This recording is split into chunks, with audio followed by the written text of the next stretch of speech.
TV үзэгчтэй ETV телевизийн хөтөлбөр тод зочин ярилцлагын цагаар үргэлжлэн хүрч байна. За энэ удаа бид орон сууцны салбарт үүсэж байгаа нөхцөл байдал болоод нийслэлийн иргэдийн төлөөлөгчдийн хурал сүүлийн үед ямар ажлуудыг хийж байна вэ? 2016 он, 15, 16 он одоо ямар жилүүд байв гэдэг талаар ярилцахаар студидтэй төрийн орон сууцны корпорацийн ерөнхий захирал Ноён Ган тулгыг ураад байгаамаа. Танд энэ өдрийн мэндийг хүргэе. За энэ өдрийн мэнд. За тэгэхээр сар шинийн өмнөхөн түрээсийн орон сууцны хөтөлбөрийг одоо засгийн газраас батлаад төрийн орон сууцны корпорац барилга хот байгуулалтын яамтай хамтраад энэ ажлыг хэрэгжүүлэх юм үүргийг авсан гэж би сонссон. Тэгэхээр энэ ажил юу нь яг өнөөдөр ямар шатанд явж ийн вэ гэдэг асуултаас хоёлаа яриагаа эхэллээ. За нөгөө 8% асуудал дээр зэсийн шийдвэр гараад бас асуудал үүсээд нэлээ иргэдийн бохирдол бий болсон. Тэгээд сар шинийн өмнө бол их хурлаас энх бол дарга хурлын дарга тэгээд асуудлыг шийдээд ер нь өргөжлүүлэхээр болсон. За энэ ташранд бас төрөөсийн орон сууцны асуудлыг засгийн газар шийдвэрлсэн. Тэгээ энэний одоо журам ерөнхий журмыг бол барилга хот байгуулалтын яамд бол Баян Сэлэг сайдд өргөөгөөд одоо ерөнхий журам нь өнөөдөр байна уу маргааш сайдын зөвлөлийн хурлаар батлагдчихна. За ингээд батлагдсан дээр үндэслээд төрийн орон сууцны корпорац хэрэгжүүлэх журмаа боловсруулна. Ингээд одоо 3 сарын 1-ээс эхлээд яг төрөөсийн орон сууцны ажлаа эхлээд явна да. Төрөөсийн орон сууцнууд нь одоо яг бэлэн байгаа юу? Энэ хөтөлбөр одоо хэрэгжих явцад яг орон сууцны одоо ханган нийлүүлэлтийг ямар зарчмаар хийхээр ярьж байгаа юм бэ? За ер нь бол иргэдийн бас худалдан авах чадварын асуудал нөгөө 8% зээлд 30% төлөөд нөгөө ипотекийн зээлд хамрагдах иргэдийн бас нөгөө амжиргааны одоо орлогын түвшин бол нэлээ өндөр шалгуураар байдаг. Тэгээд бас иргэд маань яг 30% төлөөд орох болцоо төдийлөн бас нэг сайн одоо хангагдаагүй. Одоо шууд хэлэх юм бол ер нь 30% төлөөд орон сууцаа авсан иргэд бол ерөнхийдөө хансан гэж ойлгож байгаа. Мэдээж хоримтлаараа болоод явна л да. Тэгээд энэ дээр үндэслээд ер нь төрөөсийн орон сууцны асуудлыг бий болгоё гэсэн асуудал дээр яригадаад одоо бол орон сууцууд нь бэлэн байгаа. Жишээлбэл одоо хөдөө орон нутагт 1000 айлын орон сууцны хөтөлбөр дээр манай төрийн орон сууцны корпорацийн хэрэгжүүлсэн одоо 8 аймагт хэрэгжүүлсэн орон сууц нийтдээ одоо бараг л 1000 гаруй айлын орон сууц бол төрөөсөөр орон нутагт өгч болцоо байна. Улаанбаатар хотод одоо Буян тухай 2 маань бас ашиглалтанд орсон. Одоо айлууд маань орсон. Тэрэн дээр бас нэг 320-од айлыг бас төрөөсийн орон сууцнд хамрагдуулчих гэсэн зохион байгуулалтаар ажиллаж байна л да. Тэгээд одоо байр нь орон сууц нь бол бэлэн байна. Ипотекийн зээл 5% болохтой холбоотойгоор орон сууцны борлуулалт одоо яг зогсонгүй байдалд орсон гэсэн мэдээллийг өчигдөр бид нар бас авлаа л да. Ер нь ипотекийн зээл дээр танахаас одоо ямар оролцоотой явж байна вэ? Ер нь ипотекийн зээл бол бидэртэй бол жоохон холбоогүй. Яагаад гэвэл Монголын ипотекийн МИК гэдэг Монголын ипотекийн корпорац байгаа. Тэрэнд 2 дахь зах зээл дээр хөрөнгө босгож одоо зээлийн асуудлыг шийдэж явж байгаа. Манайх бол яг нийлүүлэлт тал дээр төрийн орон сууцны корпорац төсөл хөтөлбөр хямд чанартай орон сууц нийлүүлэх тийм хөтөлбөр явуулж байгаа. Манайхаас орон сууц захиалж авж байгаа иргэд маань манад 30% төлөөл тэгээ ипотектэй хамрагдаа явж байгаа байхгүй юу. Яг хөө энэ 5%-ийг бол болгодон зөвлөдөө. Яг тэгвэл одоо өмнөх одоо засгийн газрын одоо ипотекийн зээлж орон сууцны зээл дээр бол яг шууд хэлэхэд бол 16%, 18%-аар банкуд зээл өгчсэн шүү дээ. Тэгээд энэ маань өнөөдөр яг 2012 оноос эхлээд яг нөгөө арчсан нам гэх юм одоо бид чинь энэ төр барьснаас хойш энэ ипотекийн зээлийг 8% болгоод одоо 8%-аас 5% болгож байгаа юм.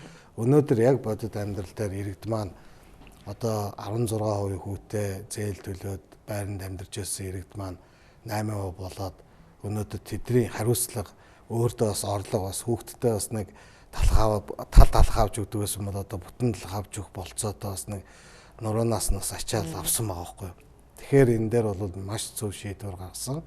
Одоо тэгээ инфляц тэр үед чинь бол их өндөр түвшинд байхад 16% зээл өгөө явж байсан юм чи одоо инфляцийн түвшин нэг оронтой тооргоо орцсон энэ нөхцөлд бол 5% руугаа яваад орох нь бол маш одоо зөв иргэдтэй маш зөв шийдэл одоо хийсэн гэж ойлгож байна. Юу асуух гээд байна вэ гэвэл яг ипотекийн корпорац 8% зээл өгөөд явж иж болж байна л да. Гэтэл төрийн орон сууцны корпорац одоо орон нутагт юм Улаанбаатар хотод ингээд яг байгуулагдсанаас хойш баггүй бүтээн байгуулалтыг хийлээ. Энэ бол одоо барилгын салбарт бас тодорхой хувь хэмжээ, үнэлэмжийг авчирж байгаа болов уу гэж би хараад байгаа. Тэгээд төрийн орон сууцны корпорацад хувь төлөө тэгээд дахиад өөр банкаар ингээд зээл хөөцөлтөд явхад иргэдэд жоохон хүндрэлтэй юм шиг зүгээр хөндлөнгөөс харахад тэгж харагдаад байгаа. Төрийн орон сууцны корпорац зээлийн асуудлыг өөрсдөө дангаараа одоо шийдэд явчих тийм эрх үүрэг байж болохгүй мó л гэж асуух гээд байна л та. За ер нь өндөр хөгжилтэй орнуудын бас орон сууцжуулах бодлого нь бас давхар одоо төрийн орон сууцны корпорац шиг одоо нийлүүлэлтээ шийдээ явуулдаг бас зээлээ өгөө явуулдаг бүхэл юм ингээд нэгдээ хийгээ явуулдаг юм байл л да. Тэгээд төрийн орон сууцны корпорацийн байгууллагад бас нэг хуудсангүй ерөнхий эхний ээлжинд бол ямар ч нийлүүлэлтээр анхааралтай ажлыг гэсэн байдлаар хандсан. Урд нь орон сууц санхүүжлийн корпорац гэж байж байгаа үед нэг 4,000 төрийн албан хаагчдын хөтөлбөр хэрэгжүүлсэн юм билээ. Тэрэн дээр бол яг өөрсдөө зээл өгөө явж исэн. 8% зээлээр ингээд тэр бол бас их зөв хөтөлбөр явж исэн. Энийг бол цааш нь яг хамгийн гол нь энэ дээр бол нөгөө Монгол банк, сангийн яамнаас бол нэлээ шөмжлөлтэй ханддаг байсан юм билээ. Яагаад гэвэл нөгөө балансаас тусдаа мөнгө яваад байна одоо жишээлбэл хууль байна шүү дээ. Одоо нөгөө зээл өгдөг банк бол нөгөө тусгай зөвшөөрөлтөй банк бус байгууллага тусгай зөвшөөрөлтөй нөгөө зээл өгдөг байгууллага ч бас тусгай зөвшөөрөл авд юм байлаа. Тэр нь байхгүйгээр нэг жоохон балансаас гадуур мөнгө яваад байсан болохоор нөгөө хардл сэрдэлт их байсан. Уг нь тэрийг хуульчлаад өгөх эсвэл бол нөгөө эрх зүйн үндслүүдийн зөв тавиад өгөх юм бол бас төрийн орон сууцны корпорац өөрөөсөө бас зээлээ өгөөд мэдээж одоо өөрсдийн хөрөнгө оруулалтаар орон сууц бариулсан тэрийгээ эргээд барьцаалаад иргэдтэй бас нэг хүндрэлтэй тэр банкны ипотекийн микийн хүнд шалгуурыг тавихгүйгээр бас иргэдтэй хөнгөлтэй зээл өгөө явах болцоо бол байгаа л да. Гэхдээ энэ бол хууль хэрэгтэй. Хууль батлагдахгүй бол яг ийм боломж бол байхгүй гэж харж болно. Өнөөдөр бас таныг өөрсөн өөр нэг шалтгаан гэх юм бол ер нь одоо Тоск гэдэг байгуулагдсанаас хойш юу хийвэ гэдэг ийм асуултыг би бас асуухыг хүсэж байна л да. Ягаад гэвэл өнгөрсөн хугацаанд иргэдээс шүүмжлэл гэхээс илүү магтаал сонсож ирсэн юм байгууллагуудын нэг гэж боддгийн. Тэгээд өнөөдөр хүртэл ер нь яг хэд орчим өөр хайлыг орон сууцтай байртай болгов. Буян тухайн 1-2 хөтөлбөрийн хувьд бол маш сайн төслүүд болсон. Гэхдээ үүнийг дагсан хардлагууд ч бас явж гин те. Тэгээ орон нутагт бас барилгачлалтын нөхцөл байдал явц ер нь ямар хөө байна вэ? 16 онд орон нутагт хэдэн айлын орон сууцыг одоо яг Тоскт ангаараа ашиглалтанд оруулах боломж байна.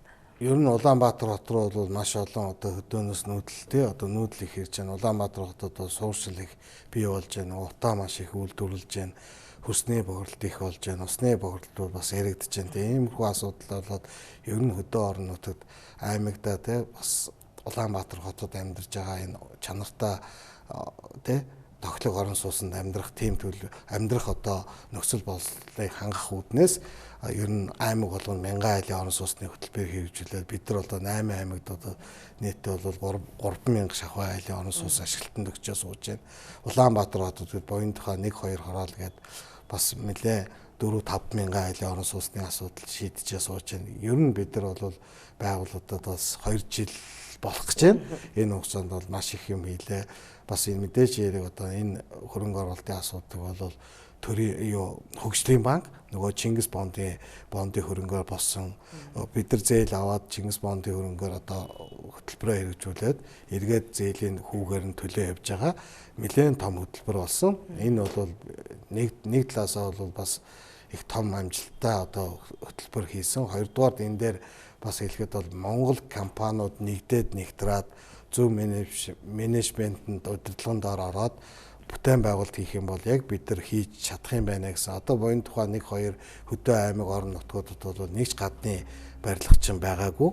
Бүгд Монгол инженер техник одоо бүхэл Монгол хүмүүсийн оюун ухаан ур чадвар нэгдсэн одоо орон сууцуд боссон гэж ойлгож байгаа. Тэгээд яг хуу мэдээж бид нар бол анхныхаа юм хийсний хувьд бол алдсан онсон юм байгаа. Буян тухай орол дээр бол хитгэн айл дээр нэг цонхны цамталт гэдэг юм уу жоохон халаал жоохон дутуу байна гэсэн асуудлууд агааржуулалт нь болохгүй гэсэн асуудал шүүмжлүүлсэн мэдээж яриг тэр одоо хариуцлага өөрж байгаа хувьд бол тэр доорн тэр иргэдийн гомдлуудыг бол тухайн үед нь бол гүйцэтгэсэн компаниудаа ажлын хэсэг байгуул бүх асуудлуудыг шийдэж явсан. Тийм учраас бол одоо хариуцлага өөрж явж байгаа. Буян тухайн хоёр дээр бол ямар ч одоо асуудал байхгүй. Чанарын хувьд ямар ч чанарын хувьд бол асуудалгүй. Дээр нь бас төрийн орон сууцны корпорац байгуулагдаад бас төрийн бодлого ёсны хувьд бол энэ хөөсөрсөн одоо орон сууцны үнийг бол буулгасан гэж болгож байгаа. Бүр бодит одоо хөрсөн дээр буулгасан. Энэ бол ерөөсөө одоо нийт одоо Улаанбаатар хотод хүн амын одоо тал хувь амьдарч байна. Монголын 186 мянган айл өрх одоо гэр хороолд амьдарч байна. Энэ хүмүүст л зориулсан одоо чадвар одоо болцоогүй одоо тий орлого одоо хоригдол бий болж чадаагүй орон сууцтай болох хүсэл мөрөөдөлтөө тэр тэнгэрт хадсан өндөр үнэтэй орон сууцыг авч чадахгүй боломжийг одоо хөрсөндөө нь буулгаад одоо бодит одоо төсөл хөтөлбөр хэрэгжүүлээ явсандаа одоо маш их баяртай байгаа да. Тийм учраас ямар ч байсан одоо үнийн асуудлыг шийдлээ, чанарын асуудлыг шийдлээ, Монгол барилгачид юу хийж чаддгийг харууллаа. Дээр нь зөв зохион байгуулалтанд оруулаад бид юу ч бүтээж болох юм байна гэдгийг бол харуулсан мундаг одоо хөтөлбөр болсон гэж ойлгож байгаа да. Буян тухай хоёр төсөл дээр бас иргэд орон сууцсандаа ороход нэг хүндрэл үүснэ энэ нөгөө төрийн ажлын уялдаа холбоогүй байдлаас болоод танахыг бас өөрсдөө энэ сангийн билүү холболтын дулааны одоо шугам хоолой засварыг бас шинээр хийж гүйцэтгсэн гэж сонссон. Энэ мэдээлэл юу н хэр үнэн бодтой юм бэ? Тийм. Энэ болохоор 2008 оны үед юм уу да одоо хөгжлийн банкны санхүүжилтээр тэр буян тухай хоёр хорооллын 200-ын шугам одоо дулааны шугам, усны шугамыг тавьсан билээ. Тэгээд эзэнгүй байжгаад тэгээд буян тухай хоёрын хорооллын ажил эхлээд эзэнтэй болоод бид нар тэрийг бас засварлаад бас дээр нь одоо хаалт винтл гэж ярьдаг да. Эдгээр нь бол алдагдсан, хаягдсан байсан, хулгайд алдагдсан, энэ тэнтэй хөлдсөн иймэрхүү шугам байсан. Энийг бид нар бас өөрсдийн хөрөнгөөр засаад янзлаад одоо ашиглалтанд оруулчаад одоо өмчлөлийн асуудал дээр үүсчээд байгаа. Өмчлөлийн асуудал гэхээр өнөөдөр менежментийн бол Улаанбаатар хот авч явах ёстой. Тэр хөгжлийн магнаас оруулсан хөрөнгө оруулалтыг хэн төлөх вэ гэдэг асуудал дээр маш хүндрэлтэй байна. Тийм учраас бид одоо буян тухай хоёр дээр бас ашиглалтын компани оруулж чадахгүй. Тэр хог шороо янз бүрийн одоо эвдрэл гэмтрэл үйлчлэгээ бүх юм дээр бас нэг жоохон хүлээлттэй. Тэгээ одоо буян тухай хоёрт орсон айлууд маань нэлээл одоо хог шараага гадна хайцсан, годомж талбайд хайцсан бас тэнцээс нэг эзэнгүүцсэн хөрөнгүүд их болж байна л да. Тэгээд энэ дээр бас нийслэлийн удирдлагуудаа уулзаж энэ асуудлыг яаралтай шийдвэрлэх арга хэмжээ авахаар нэлээ ажиллалаа. Тэгээд ерөнхийдөө шийдэл гарах байхаа орой хугацаа. Ер нь хэд орчим төгрөгийн тэр ер нь яг Улаанбаатар хотоос эдэн төгрөг хөгжлийн банкнаас санхүүжилт орж ирж хийсэн гэдэг нь бол яг тодорхой байхгүй юм байлээ. Ямар ч гэсэн тэр ЦТБ дээр бол бид нар жижигхэн хүчин чадалтай байсан. Тэр чинь одоо нийтдээ 1600 айлын хороолол шүү дээ. Тэгээд сургууль цэцэрлэгээ ботход бол нэлээд ачаал өндөртэй. Тэгэхээр бид нар тэр ЦТБ-г бол бас өргөтгсөн. Тэрэн дээр бол бараг л нэг яг төрийн орон сууцны корпорацаас тусдаа зардал гэж байгаа шүү дээ. Яг өөрөөсөө нөгөө орон сууцны зориулах зардал биш. Тусдаа өөр одоо нөхцөл байдал үүссэн гэдэг ч юм уу тий. Энэ дээр бол нэг бас тэрбум гаруй одоо хөрөнгө оруулалт хийж одоо шинжилсэндээ. Тэр авруу яг нэг асуудал үүсэдээс нөгөө дөрөвдүгээр төрөх хэмнэлгийн барилга руу ямар ч дид бүтэц татах боломжгүй болчлоо гэсэн шуум тараад байсан. Тэгээд буян тухай хоёрын буйнаар бас дөрөвдүгээр төрөх давхар одоо тэр асуудлаа шийдчихэж байгаа болов уу гэж би харсан шүү дээ. Тийм шүү дээ. Одоо тэр өрх болвол тэр одоо төрөх хэмнэлэг болвол одоо бэлэн байна дид бүтсэн. Цаана архив ашиглалтанд орсон шүү дээ. Архивын одоо цэвэр дулаан бохрын асуудал манайхта буян тухай хоёртой холбогдоод бас тэгээ давхар шийдэгдээ одоо архивын маань ашиглалтанд орсон. Үндэсний архивын газар чинь ашиглалтанд орж ажиллаа эхлүүлсэн явж байгаа байхгүй. Тэгэхээр одоо бас буян тухай хоёрын ачаар бас тэр хавь төрийн байгууллагууд бас дэд бүстэй холбогдож байна гэж ойлгож байна да. Буян тухайн 1-2 хорооллын хувьд одоо нөгөө сургууль цэцэрлэгтэй анхны цогцлбор хороол болчих шиг боллоо шүү дээ тий. Одоо яг хэдэн хүүхдийн багтаамжтай сургууль цэцэрлэг ашигласан. За буян тухайн нэг дээр бол нэг 2 цэцэрлэг байгаа 240. Тэгээд бас нэг улсын төсөв суулгах гэж нэлээд асуудал үүсэж засгийн газрын шийдвэр гаргаад бас улсын төсөв суулгаад авах орсон харамсалтай нь бас төсвөөс мөнгө өгөөгүй. Концессийн гэрээнд оруулсан байлээ. Одоо концессор барь гэсэн одоо эхний нэг номер дээр болоо цэцэрлэгүүд бас л одоо төрийн орон сууцны корпорацийн нөгөө Чингис бондын хөрөнгөөр болсон хүү төлж байгаа тийм цэцэрлэг байгаа. Тэгээд одоо бас концессийн гэрээгээр бид нар төлбөр өгчих болов уу гэж найдаж байна. Буян тухай хоёр дээр бол 240 хүүхдийн маш орчин үеийн цэцэрлэг бас та нар очиж үзсэн байх. Маш гоё цэцэрлэг одоо Улаанбаатар хотын зураг төсөө өөр нь хийсэн нэгж төгрөг бид нар нэмээгүй яг л төсвийн хөрөнгөөр босгосон маш гоё цэцэрлэг байгаа. Одоо бас харамсалтай нь энийг одоо хэн авах нь мэддэхгүй. Улсын төсөв суулгах гэхээр төсөв байхгүй гэдэг асуудал яриад. Өнөөдөр цэцэрлэг сургуулийн асуудал яриад байдаг мөртлөө барьсан юм өнөөдөр зохицуулаад аваад ажиллуулаа явчих тийм одоо нөхцөл байдгүй мүү л гэсэн л одоо бас жоохон сэтгэл гондгоо байна да. Буян тухайн 1-2-оос гадна орон нутагт 4-8 аймагт бас мянган айлын орон сууцны хөтөлбөрийг хэрэгжүүлсэн гэж та ярьсан. Шинээр ямар аймагуудад одоо ийм хөтөлбөр хэрэгжих боломж байна? Ер нь энэ жил тийм ажил эхлэх үү? Тий, бид нар Говьалтай аймаг дээр байгаа Хүсгэл аймаг дээр ажиллаж байгаа. Одоо энэ жилээс эхлээд явна. Эрдэнэт байна шүү дээ. Эрдэнэт хотод бол 315 айлын яг Эрдэнэтэй зориулсан орон сууц одоо бас төрийн орон сууцны корпорацийн захиалгаар хийгдэж байгаа. Мэдээж яг Багнуурд бас бид нар Багнуураа уурхачтай бас Багнуурын иргэдэд зориулсан бас орон сууцны хөтөлбөр хэрэгжүүлэхэд зураг төсөл нэгдэж явж байна да.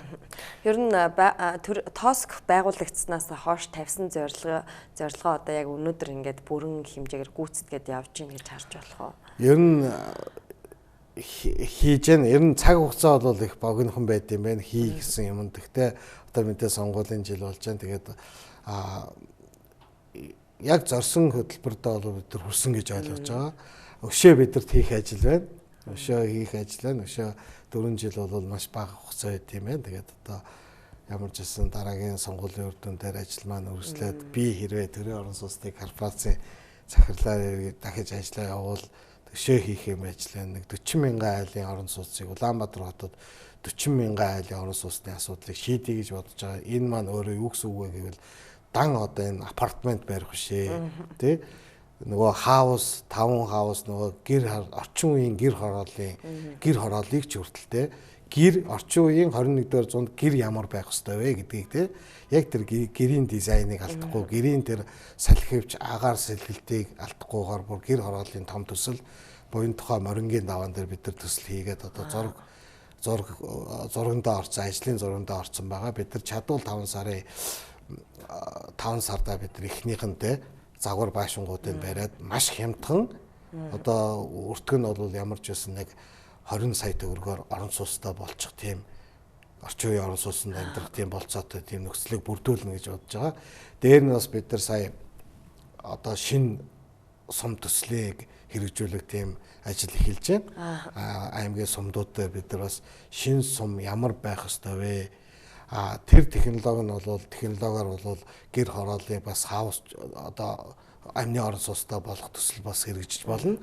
Тэрний өртөг нь бол бас л 20 сая төгрөгөнд өнөөдөр буруу талтай өрүүлдэ Япон тэрэгтэй 10 жил болсон хуучирсан машиныг лизингээр бид нар одоо Монголд орж иж байгаа бүх машин хэдэн тэрбум долларын хэдэн сая долларын машин одоо хаягдл төмөр гэж хэлж боломжтой те буруу талтай өрүүлдэ ийм машиныг оруулж ирээд хүмүүс лизингээр аваад амьдраад болж байгаа маш сайхан тоглох хаусыг бариад тэгвэл тэд нар лизингээр орно шүү дээ. Ийм л юм зохион байгуулалтаа үзэж байгаа да. Тэгээ мэдээж бол зорьсон ажил их байгаа юм байна. Түрүүн та бас хэлсэн үзэгчд анзаарсан бах үнийн хувьд бол үнэхээр яг бодит хөрсөн дээрээ буусан юм барилгын үнийг бол одоо буян тухайн 1-2 хорооллын жишг бол харуулсан гэдгийг. Дээр нь бас бид нар түрээсийн орон сууцны хөтөлбөрийг бас 100% түрээсийн орон сууц, хоёр дахь нь түрээсийн орон сууцыг бол бид нар түрээсэлж байгаад өөрийнх нь хувийнх нь болох тий одоо урчлагаа төлбөр төлөхгүйгээр түрээсээр явж байгаад 30% нь хүрнэ шүү дээ. Одоо жишээлбэл одоо иргэн дорж маань түрээсээ орон суусан суучаад 30% нь хэд байдгийг нэг 10 сая төгрөг байлаа гэхэд хэдэн жил байдیں۔ Тэ нэг 250 ч 350 мянган төгрөгөөр түрээсийнхээ үнээрээ хуваарлаж агаад тэр 30% нь төлөөд дуусангууд л тэр одоо 30% төлцсөн гэж ойлгож байгаа шүү дээ. Тэнгуутаа 70% дээр орон сууцныхаа зээлийг аваад өөрийн өмчл болох тийм бас бодлого хэрэгжүүлэхийн төлөө бас нэлээ ажиллаж байна. Энэ маань бас хуулиар бас шийдэгдэн хууль одоо засгийн газрын шийдвэрээр явах ажил байгаа. Тийм учраас энэ дээр бас бид нар нэлээд анхааралтай ажиллаж байгаа. Ер нь иргэжил ер нь дараагийн хөтөлбөрүүд дээр энийг бол төлхөө ажилуулна гэж бодож байгаа. Одоогийн түрээсийн бодлого бол 100% түрээс авахгүй юу? Та үнийн тогтоогод өгсөн шүү дээ. Улаанбаатар хотод 280 мянган төгрөгөөр одоо 2 өрөө байр. 280 мянган төгрөг. Тэгээд зардлууд одоо цахилгаан дулаан бусад зардлуудаа өөрсдөө төлөө явна. Өнөөдөр бол шинэ 2 өрөө байр 280 мянган төгрөгөөр түрээслэнэ гэдэг бас ард түмэнд бас мэдээ юм одоо боломжцоотой одоо боломжийн одоо их боломжийн юм нээж өгсөн. Өнөөдөр Улаанбаатар хотын гэр хороолт бол нэг хэдэн баашин ингэж угсруулж гадаанаа бицдэг тэгээд усаа зоож уудаг тийм байшинд оюутнууд 200-300 мянган төгрөг түрээслээд амьдарч байгаа байхгүй. Тэ бас ингээд иргэд маань амьдраад ингээд явж байгаа. Энийг л бас тоглог тийм гоё орон сууц 280 сууна гэдэг чинь хөдөө орон нутагт бол 180 мянган төгрөг байгаа. Тэгэхээр энэ бас нэлээ одоо үеийн хувьд бол уян хатан иргэдийнхаа одоо амьдралд нийцсэн тийм шийдлүүд хийсэн гэж ойлгож байгаа. Ер нь нийслэлд яг түрээсийн орон сууцнд амьдарж байгаа айл өрхүүдийн нэг тийм тоон судалгаа гарсан байдгаа. Ер нь тийм судалгаа бол байдсан байлээ. Гэхдээ судалгаа бол жил болгон өөрчлөгддөг. Одоо судалгаа гэдэг чинь одоо сар болгон өөрчлөгдөж шүү дээ. Юмны өөрчлөлтөөс болж тийм учраас ер нь Улаанбаатар хотод бол одоо тавилгатаа Улаанбаатар хотын төвд ч юм уу тийм гэхэд бол нэг сая 500 2 сая төгрөгөөр түрээсэлт юм байлээ. Тэгээд байршлаасаа болоо тийм доот нь одоо 500 мянган төгрөг байна шүү дээ. Тэгэхээр нэг өрөө байрч гэхэд тэгэхээр эн чинь бас л тэгээд түрээсийн зах зээл бол маш их байгаа байхгүй. Тэгэхээр энэ дээр бол бид нар бас энэ засгийн газар тийм их хурлаас бол маш одоо зөв шийдэл гаргасан гэж ойлгож байна. Энэ дээр нөгөө хамрагдах хүрээллийн хувьд бас сонирхмоор байна. Хувийн хвшлийнхээ орыг одоо манайхан чинь нэг төсөл хөтөлбөр хэрэгжүүлэхээр за эмч багш нар ч гэдэг юм уу хөгжлийн бэрхшээлтэй эргээд оюутан залуус гэдэг ингээд нэг тодорхой зорилттой бүлгүүдийг аваад байна да хөгжлийн бэрхшээлтэй эргээд. Тэгээ энэний цаана нөгөө хувийн хвшлийн салбарт ажиллаж байгаа төрд ямар ч хамааралгүй ажил хийж байгаа олон мянган хүмүүс бас хохирох ч юм уу одоо тий хамрагдаж чадахгүй нэг юм үлдчээ тойргийн гадна үлдчихэд идэг нэг юм тохиолдол байгаад идэв. Энэ дээр хувийн хвшлийнхаа хамрагдах болов. Мэдээж хэрэг бид нар бас буян тухайн нэг хороолыг ашиглалтанд өгчөөд иргэдтэй бас нээлттэй үе гэсэн зарчмаар ажиллаад бас нөгөө зорилтууд бүлэг рүү хандсан байхгүй юу. Тэгээд нөгөө нийгмийн хоёр хуваацсан. За та төрийн албан хаагч зорилтууд бүлэг та бол хувийн хвшлээ та нар одоо Монголын иргэн биш гэсэн байдлаар хандаад хоёр хуваачгүй юу. Сая буян тухайн хоёр дээр бол бид нар нээлттэй бүх иргэдтэй те нөгөө буян юу наран тул дээр ажил хийж байгаа бизнес хийж байгаа иргэд тэгээд хувийн хвшлийнх те бүгд л тийшээ нээлттэй орж байгаа. За түрээсийн орон сууцнаар бид нар маш том хариуцлага тавина гэж бодож байгаа. Яагад гэвэл те нийгмийн даатгалаа төлсөн байх хэвээр. Хариуцлага одоо жишээлбэл одоо өргөт толгоолсон эмэгтэйчүүд гэж байгаа. Тэр нь ямар хүмүүс байх вэ гэдэг дээр бас одоо нөхөр нь эндцэн те. Тэгээд хэдэн өнчөө хүүхдүүдэд үлдсэн тэгсэн мөртлөө нэг хувийн бизнестэй те ажиллаа хийгээл амьдралаа авч явах гал ингээл олон нэмэгтэй хүмүүс байна шүү дээ. Тэр хүмүүс өдрөө хандъя гэж байгаа. Нөгөө Ахмад одоо улс орондоо хэдэн зуун жил одоо ажил хөдөлмөрөөр гавьяа шагналтай хүмүүс бас л орон гэргүй байж байгаа. Тэд лугаа хандъя гэж байгаа. Яг нийгмийн хариуцлагатай хүмүүстэй л хандъя гэж байгаа. Тэрнээс биш өнөөдөр зөвхөн нэг удамжинд явж байгаа нэг хүнээс 5-10 төгрөг авчаал зээл авчаал тэрүүгээр юм хийж явдаг тийм хүмүүстэй бол ер нь хандахгүй гэж байна. Тэгээд нийгмийн даатгалаа сайн төлсөн байгаа. Эрүүл мэндийн даатгал нийгмийнхаа одоо тэр нийгмийн хариуцлага сайн ухамсарлсан ажилдаа төрөлтөө тийм хүмүүстэй л хандъя гэсэн бодлого байгаа. Энэ дээр бол бас шаардлага өндөр хариуцлага сайтай гэж ойлгох нь шүү дээ. Өнөөдөр бас нэг асуудал зөндөө юм гарч ирж л байна л да. Тэгээд төрөөс орон сууцнд бол орсон хүмүүсүүд маань өнөөдөр бас хариуцлага гэдэг нь одоо сар 2 сар төрөөсөө төлөхгүй бол шууд автоматар тий хүч хэрэглэдэг ч юм уу одоо бас шууд гаргах. Тэгэхгүй бол эн чинь бас нөгөө өөрөө бас их хүнд асуудал та.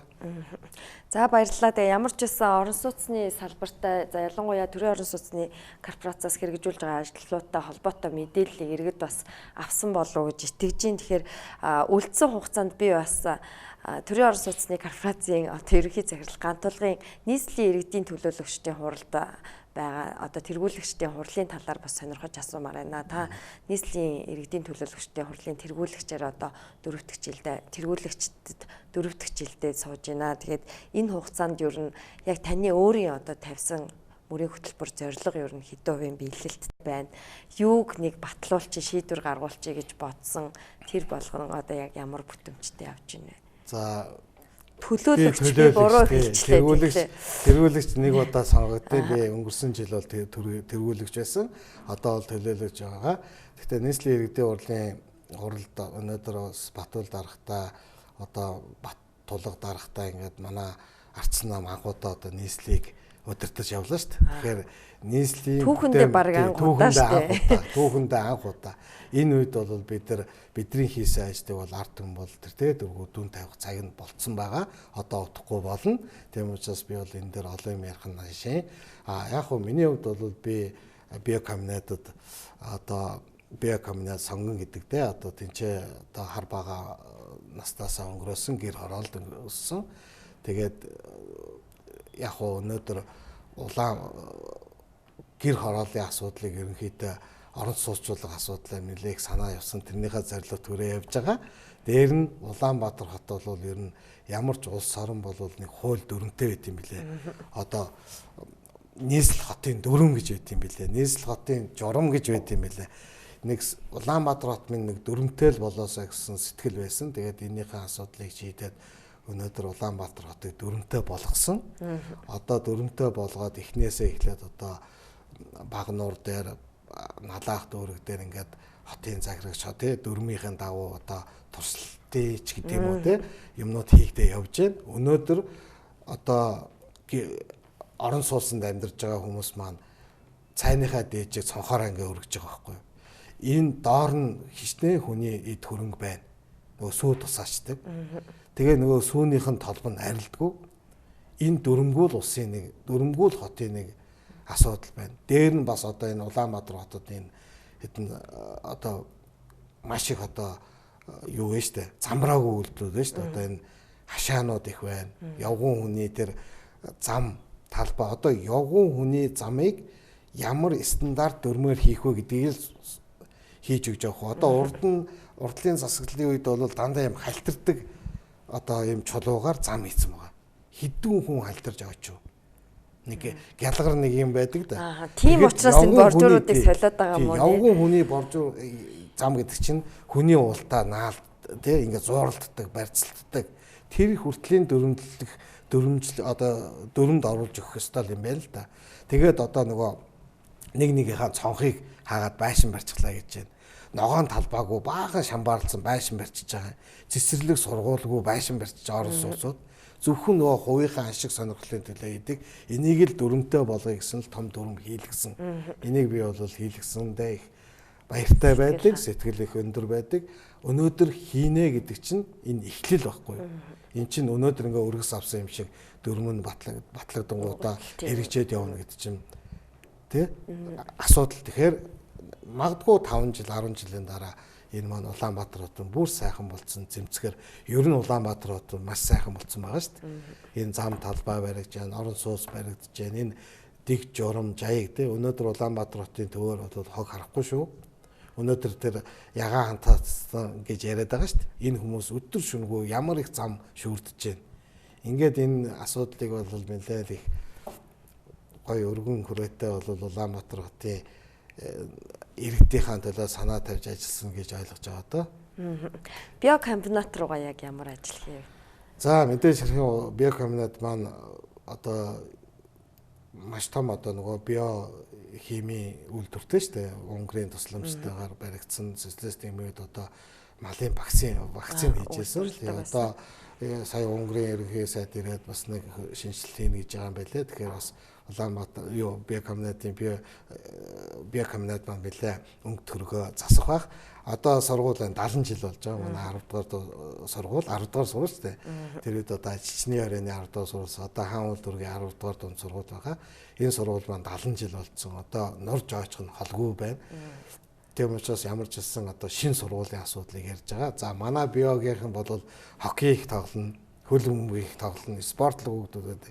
Тэгэхээр одоо нэг битүү нэг биеийн тамирын одоо нөгөө хоккейний талбай ч юм уу, дээр нь бас нэг хөл бөмбөгийн орчин үеийн одоо хиймэл зүлэгтэй хөл бөмбөгийн талбай л одоо хийх хэрэгтэй бодогдож байна. Дээр нь бас тэр тоглог одоо хаусуудын асуудал ус яригдах болов уу гэж бодож байгаа да.